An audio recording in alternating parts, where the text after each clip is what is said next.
Selamat pagi anak-anak. Selamat pagi, Bu. Selamat pagi anak-anak. Selamat pagi, Bu. Apa kabar kalian hari ini? Sehat dan luar biasa. Sehat dan luar biasa. Ya, Bu. Oke anak-anak, hari ini kalian hadir semua atau ada yang tidak hadir? Hadir semua, Bu. Hadir semua. Iya, Bu. Benar tidak? Benar, Bu. Oke, lebih pasti Ibu mau cek kehadiran kalian dulu ya. Christophorus Nae, Hadir, Bu. Maria Angela Siu, Hadir, Bu. Laurentius Dolo, Hadir, Bu. Alfred Bae. Hadir. Aduh, Ibu bangga ya, kalian selalu hadir di setiap mata pelajarannya Ibu. Jadi anak-anak, kalian tuh harus hadir semua ya, supaya kalian tuh jangan ketinggalan materi. Supaya pas ujian nanti kalian bisa mengerjakan semua soal-soal yang Ibu beri ya anak-anak. Oke anak-anak, kalian sudah berdoa? Sudah, Bu. Sudah berdoa? Belum. Kalian sudah berdoa atau belum? Sudah, Bu. Sudah. Oke, tadi kan kalian berdoa sendiri. Sekarang kita harus berdoa sama-sama dengan Ibu ya. Jadi kalian ambil sikap berdoa. Marilah kita berdoa dalam nama Bapa, dalam nama Bapa dan Putra dan Roh Kudus. Oke anak-anak, hari ini ada yang tahu materi kita tentang apa? Tidak tahu, Bu. Tidak tahu, belum tahu? Iya, Bu. Oke, sebelumnya Ibu mau bertanya dulu kepada kalian. Kalian di sini pernah lari tidak? Pernah, Bu. Lari. Coba kalian perhatikan ketika kalian lari itu ada tidak zat yang dikeluarkan dari tubuh atau ada tidak sesuatu yang dikeluarkan dari tubuh? Iya, Bu. Apa kira-kira? Keringat. Keringat. Kalian keluarkan keringat. Iya. Terus apa lagi? Tidak ada lagi, hanya keringat. Iya, Bu. Nah anak-anak, jadi kenapa tubuh kalian itu mengeluarkan keringat? Ada yang tahu? Tidak tahu, Bu. Tidak tahu. Jadi tubuh kalian itu mengeluarkan keringat karena keringat itu sudah tidak dibutuhkan lagi oleh tubuh. Nah anak-anak, jadi materi kita hari ini kita akan membahas mengenai sistem ekskresi pada manusia. Adapun indikator pembelajarannya, kalian dengar saja indikator pembelajarannya. Yang pertama menyebutkan organ-organ penyusun sistem ekskresi pada manusia.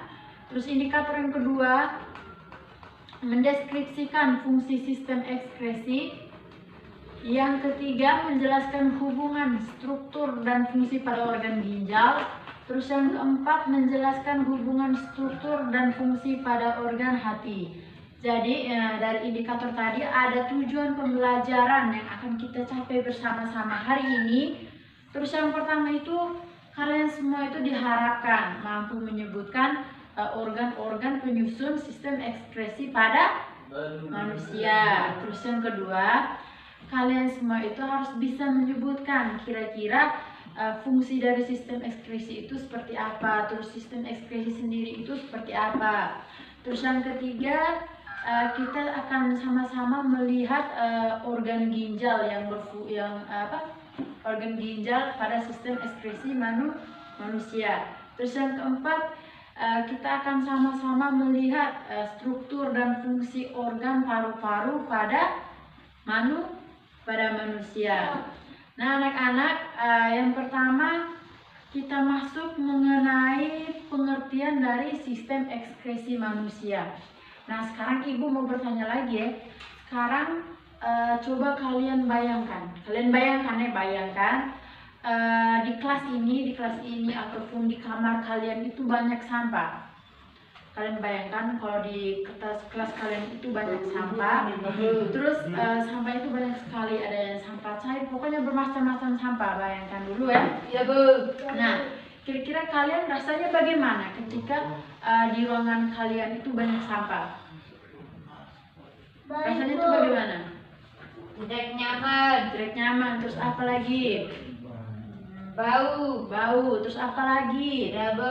Sudah. Oke, jadi anak-anak ketika di ruangan kalian itu banyak sampah, tentunya ruangan itu akan jadi bau, terus ruangan itu kotor, terus kalian juga tidak nyaman. Sampah itu juga bisa membawa sumber penyakit buat kalian, toh? Iya, Bu. Nah, sekarang Ibu tanya lagi. Kira-kira kalau sampah tuh banyak, kalian mau bikin apa deh itu sampah? Kalian mau buat apa deh itu sampah? Buang bu. Benda ulang bu. Udah pulang, terus apa lagi? Buang. Jadi kalian harus buang sampah toh, sampah itu harus dibuang pada tempatnya. Nah, anak-anak, berkaitan dengan tubuh manusia, tubuh kita juga ini perlu mengeluarkan sampah-sampah yang ada di dalam tubuh. Jadi tubuh kalian itu ada sampah di dalamnya. Kalian percaya tidak kalau di dalam tubuh kalian itu ada sampah? Percaya. Nah, jadi tubuh kalian itu perlu mengeluarkan sampah-sampah yang ada di dalam tubuh kalian. Jadi sampah-sampah ini berupa zat-zat sisa yang tidak dibutuhkan lagi oleh tubuh.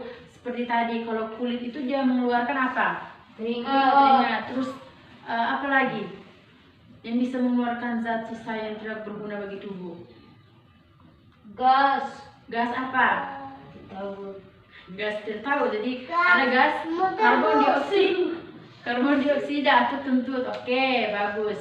Terus anak-anak, dari penjelasan ibu mungkin ada yang bisa memberikan penjelasan mengenai sistem ekskresi. Apa itu sistem ekskresi? Tidak tahu. Tidak tahu. Ya. Tadi kan kalian sudah menjawab pembuang sampah. Jadi sistem ekskresi itu merupakan proses pembuangan zat-zat sisa yang tidak dibutuhkan lagi oleh tubuh. Jadi sistem ekskresi pada manusia itu dia melibatkan 4 organ di dalam tubuh manusia ini. Ada yang pertama itu ada ginjal. Ada yang tahu ginjal itu mengeluarkan apa? Ada yang tahu? Tidak tahu. Jadi ginjal itu mengeluarkan urin atau biasa kalian sebut itu air kencing. Terus yang kedua kulit. Kalian tahu kulit itu mengeluarkan apa? Keringat. Mengeluarkan Keringat. Nah, yang ketiga itu ada paru-paru. Kalian tahu paru-paru itu mengeluarkan apa? Paru-paru kan sistem pernapasan. Dia mengeluarkan apa? Tahu. Kalian tidak tahu? Ya bu. Jadi paru-paru itu mengeluarkan karbon dioksida dan H2O dari hasil pernapasan. Terus yang keempat itu ada hati. Ada yang tahu hati itu mengeluarkan apa? Racun. Mengeluarkan racun berupa? Cairan empedu. Nah, jadi hati itu mengeluarkan cairan empedu. Nah, anak-anak, jadi ini hari kita akan belajar mengenai 2 topik saja. Itu kita akan belajar tentang ginjal dan kita juga akan belajar tentang paru-paru.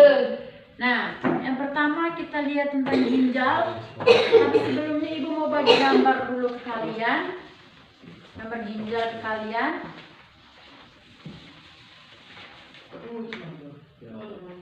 Gambar ginjal ini. Ini, ambil lagi. Nah, ini kau. Oke. Nah, sekarang kalian perhatikan gambar ginjal yang ada di gambar ibu kita. Perhatikan ya. Nah, sekarang kita lihat yang pertama ini ginjal. Ada yang tahu ginjal itu? Nah, anak-anak, yang pertama kita lihat tentang ginjal. Jadi, ada yang tahu letak ginjal kita itu di mana? Ada yang tahu letak ginjal? Jadi letak ginjal kita itu terletak di punggung. Jadi untuk ginjal ini dia itu banyak itu sepasang. Kalian tahu kan sepasang berarti ada dua. Itu ada letak di sebelah kiri dan juga sebelah kanan punggung. Jadi ginjal sebelah kiri itu dia lebih tinggi daripada ginjal sebelah kanan. Jadi ginjal itu bentuknya itu seperti kacang merah. Kalian tahu kacang merah? Tahu. Yang biasa kalian sebut buncis merah. Tahu toh? Nah, ya bentuknya seperti itu. Terus ukurannya itu sebesar kepalan tangan. Coba kalian kepalkan ke tangan kalian masing-masing. Nah, berarti ginjal kalian itu ukurannya itu sama dengan kepalan tangan kalian. Oke, anak-anak. Ginjal tadi ibu sudah menjelaskan bahwa ginjal itu dia mengeluarkan urin. Jadi anak-anak, fungsi ginjal dia itu yang pertama menyaring darah dan mengeluarkan limbah dan racun. Jadi racunnya itu tadi berupa urin. Terus yang kedua dia menjaga keseimbangan asam basa. Fungsi ginjal yang ketiga, dia mengatur jumlah cairan dalam tubuh. Terus yang keempat, dia menghasilkan sel darah dan mengendalikan tekanan darah. Oke anak-anak, ada yang tahu struktur dari ginjal? Tidak tahu, Bu. Nah, sekarang perhatikan di gambar masing-masing. Ayo perhatikan di gambar masing-masing. Struktur ginjal. Jadi secara umum ginjal kita ini tersusun dari 3 lapisan, yaitu ada korteks. Kalian lihat di gambar masing-masing. Iya, Bu. Ada korteks, ada medula, dan juga ada pelvis ginjal. Jadi korteks ini kalian lihat dia terletak di bagian paling luar. Jadi korteks ini dia berfungsi untuk menjaga bagian dalam ginjal. Terus yang kedua itu ada medula. Jadi medula itu letaknya itu di bagian dalam. Jadi medula ini terdapat di dalam medula ini terdapat nefron, terus ada tubulus dan juga ada lengkung Henle. Dan yang ketiga itu ada pelvis ginjal. Jadi pelvis ginjal ini dia terletak di bagian paling dalam lagi dari medula. Bagian dalam ginjal diletaknya paling dalam. Dia bentuknya itu seperti corong. Jadi di pelvis ginjal ini dia berfungsi untuk menyimpan urin. Jadi proses pembentukan urin, setelah proses pembentukan urin itu akan disimpan sementara di pelvis ginjal. Selebihnya itu dikandung kemih. Nah anak-anak, nah selain itu tadi di ginjal itu dia ada yang namanya nefron. Jadi nefron ini dia di ginjal itu dia paling banyak itu 1 juta nefron. Jadi nefron itu berfungsi untuk menyaring darah. Jadi dia merupakan bagian paling penting di dalam ginjal. Nah anak-anak, sekarang kita akan lihat bagaimana sih proses pembentukan urin di dalam ginjal. Kalian tahu proses pembentukan urin di dalam ginjal? Tidak tahu, Bu. Tidak. Jadi urin kita ini yang kita keluarkan itu ada proses pembentukannya di dalam ginjal. Jadi proses pembentukan urin setiap hari itu tubuh kita atau ginjal kita itu dia menyaring 120 sampai 150 liter darah yang kemudian untuk diproduksi menjadi 1 sampai 2 liter urin. Jadi setiap hari tubuh kita itu memproduksi atau menghasilkan 1 sampai 2 liter urin. Jadi kalian itu harus menjaga kalian punya ginjal ya. Jaga ginjal kalian itu baik-baik. Nah, proses pembentukan urin ini dia terjadi melalui 3 tahapan. Ada yang tahu 3 tahapan pembentukan urin? Ada yang tahu? Tidak tahu, Bu. Tidak tahu. Jadi 3 tahapan pembentukan urin itu dimulai dari filtrasi atau penyaringan. Terus yang kedua ada reabsorpsi atau penyerapan kembali. Terus yang ketiga itu ada augmentasi atau pengumpulan. Oke. Nah anak-anak, sekarang kalian perhatikan lagi di gambar kalian ya. Kita perhatikan sama-sama di gambar kalian. Yang pertama kita lihat proses pembentukan urin dalam ginjal, yaitu melalui tahap filtrasi atau penyaringan. Jadi anak-anak, kalian lihat di gambar kalian tadi. Jadi proses filtrasi itu terjadi di glomerulus. Kalian lihat terjadi di glomerulus. Ya, Bu. Nah, terjadi di glomerulus. Jadi filtrasi apa yang disaring? Disaring itu adalah darah. Yang disaring itu oleh glomerulus. Setelah disaring, urin ini dia akan simpan di dalam kapsul Bowman. Kalian lihat kapsul Bowman-nya ini, kapsul Bowman-nya ini. Jadi di filtrasi itu, penyaringan itu dia terjadi pembentukan urin primer. Ada yang tahu urin primer itu apa? Tidak tahu, Bu. Tidak tahu? Ya, Bu. Jadi urin primer itu dia masih mengandung air, glukosa, garam, dan urea serta asam amino. Jadi hasil penyaringan darah tadi berupa urin primer ini nanti akan disimpan di kapsul Bowman. Sejauh ini kalian paham? Paham, Bu. Yang kedua kita lihat tahapan yang kedua itu ada reabsorpsi atau penyerapan kembali. Jadi lihat di gambar, penyerapan kembali tuh di ginjal itu terjadi di tubulus contortus proximal. Jadi urin primer setelah di kapsul Bowman dia akan disalurkan lagi ke tubulus contortus proximal. Nanti di tubulus contortus proximal ini akan terjadi penyerapan kembali itu melihat mungkin ada zat-zat yang masih bisa digunakan lagi oleh tubuh. Nah, di tubulus contortus proximal dan lengkung Henle ini dia itu masih terjadi penyerapan. Nah, untuk penyerapan ini dia menghasilkan urin sekunder. Di mana urin sekunder ini dia mengandung air, garam, terus urea. Jadi urea ini berfungsi untuk pemberi bau ya. Jadi kencing kalian tuh bau hanya karena dia mengandung urea. Terus yang kedua itu ya, dan masih mengandung urolobin. Jadi urolobin ini dia pemberi warna pada kencing. Ada yang tahu warna kencing itu warnanya apa? Kuning. Warnanya kuning. Oke. Itu saja tadi proses pembentukan urin. Mungkin ada yang belum paham? Sudah, Bu. Mungkin ada yang belum paham mengenai ginjal? Tidak ada, Bu. Tidak ada? Ya, Bu. Berarti kalian sudah paham semua? Ya, Bu. Nah, kalau kalian sudah paham, sekarang ibu mau tanya nih. Kalian kan mau bertanya, ibu mau tanya. Kalian tahu tidak kenapa ketika musim hujan atau ketika dingin, kalian tuh lebih banyak membuang air besarnya? Kalian tuh lebih banyak membuang air besar di saat udara dingin. Kalian tahu kenapa? Ya, Bu. Tidak tahu? Ya, Bu. Kalian tidak tahu kenapa kalian lebih banyak membuang air besar, air kecil di udara dingin daripada pada saat udara panas? Ya, Tidak Bu. tahu? Ya, Bu. Jadi begini anak-anak, ketika udara dingin, tubuh kita ini nanti dia akan menyempitkan pembuluh darah ke kulit. Dia akan menyempitkan pembuluh darah dan mengurangi aliran darah ke kulit, sehingga otomatis ketika pada saat cuaca dingin tubuh kita ini tidak mungkin berkeringat, toh? Ya, Bu. Nah, ketika dia mengurangi aliran darah ini, otomatis tekanan darah kita ini akan meningkat. Dari tekanan darah yang meningkat ini yang akan menyebabkan ginjal kita ini akan memproduksi banyak air atau akan menyaring banyak cairan, sehingga urin yang kita hasilkan itu juga akan semakin banyak.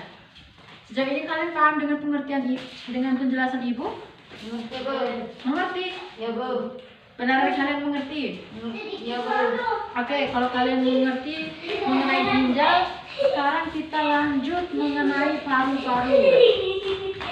Kalian tahu paru-paru itu selain sebagai sistem ekskresi, dia juga sebagai sistem apa? Ya, Bu. Kalian tidak tahu paru-paru sebagai sistem apa? Ya, Bu. Jadi paru-paru itu selain sebagai sistem pernapasan, dia juga berfungsi sebagai sistem ekskresi. Ada yang tahu kira-kira paru-paru itu mengeluarkan apa? Ada yang tahu paru-paru mengeluarkan apa? Gas. Gas berupa apa? Gas apa? CO2. CO2 dan H2O. Jadi paru-paru itu merupakan sistem ekskresi yang mengeluarkan H2O dan juga CO2. Jadi H2O dan CO2 ini sudah tidak dibutuhkan lagi oleh tubuh.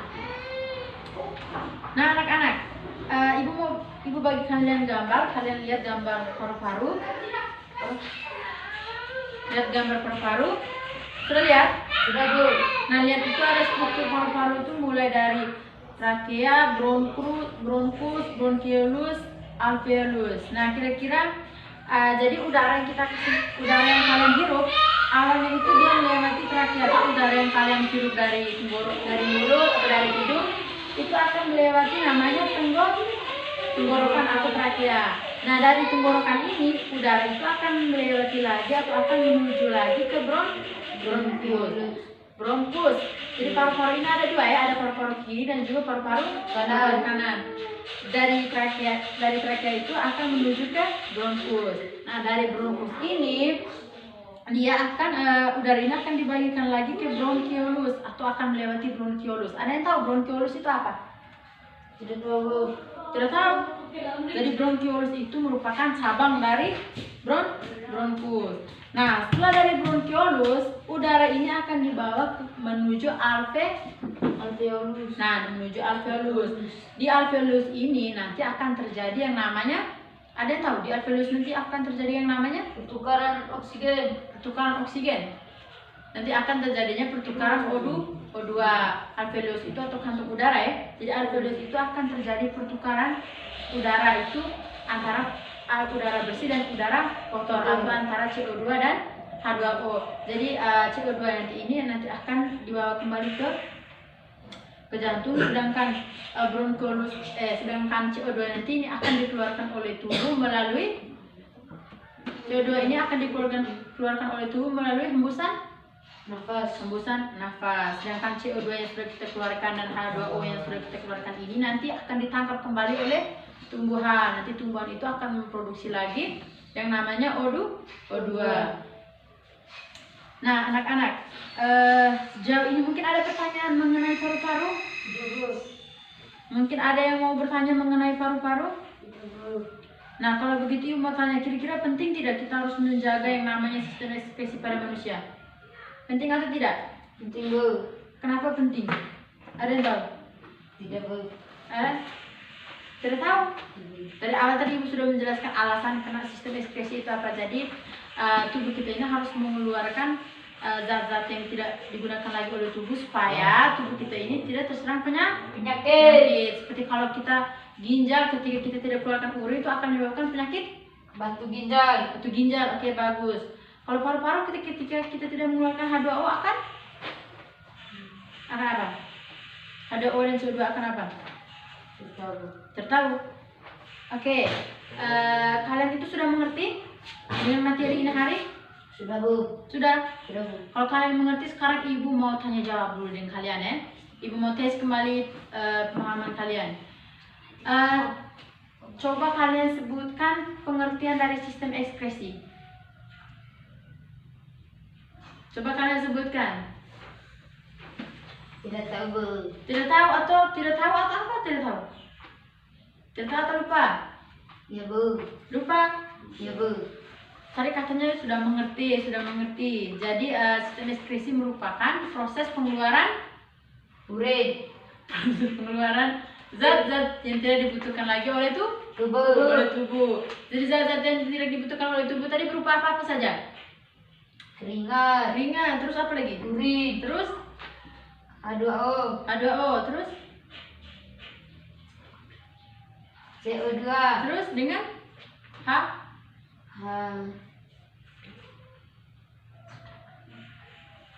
dengan cairan empedu. Ada banyak lagi yang dikeluarkan oleh tubuh ya. Terus sekarang Ibu mau tanya lagi. Yang kedua, organ-organ apa saja yang terlibat dalam sistem ekskresi? Paru-paru, apa lagi?